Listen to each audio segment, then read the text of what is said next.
गुरुजी राधे राधे। बस मेरा यही सवाल है कि अगर मैं शादी करके अपने घर जाऊं तो अपनी फैमिली का आगे जाके मैं उनका मतलब कि हेल्प कर सकूं, बस यही शादी सवाल करके है। घर जाओ हाँ जी। तो फिर से पूछो। तो मैं अपनी फैमिली का ध्यान रख सकूं, उनके घर जाकर अपनी मम्मी पापा मेरे 2 भाई हैं उनका मैं ख्याल रख सकूं आगे जाकर भी। है? हाँ जी। अभी शादी हुई नहीं? जी नहीं, अभी हुई नहीं है। और पहले ही से हाँ जी, प्लानिंग चल रहा है। ससुराल में तुम्हारे पाँव टिकेंगे? जी ससुराल में तुम्हारे पाँव टिकेंगे? तुम्हारा पूरा ध्यान माँ में रहेगा? टिकेंगे, ऐसी बात नहीं है। नहीं, हमें तो नहीं लक्षण लग रहे हैं कि तुम टिका पाओगी पाँव।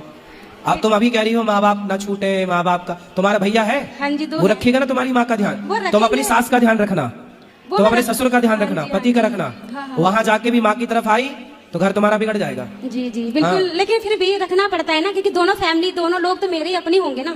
तो सास का ध्यान रखना ज्यादा, माँ का ध्यान रखने के लिए तुम्हारा भाई है। जी है, मानती हूँ। आगे जाके क्या होता है ना कि लड़के बिगड़ जाते हैं, उनकी बहुएं आ जाती हैं तो बिगड़ ऐसे ही जाते तुम्हारा हैं। जिससे ब्याह होगा वो भी तो एक लड़का होगा, उसकी माँ भी तो कहेगी मेरा लड़का बहू बिगड़ गई। ऐसे ही है, तुम सारी बेटियां यदि माँ का ध्यान रखने लग गई, यदि तुम सारी बेटियां सास का ध्यान रखने लग जाओगी ना, तो अपने आप भारत में बिल्कुल स्वर्ग हो जाएगा हर घर।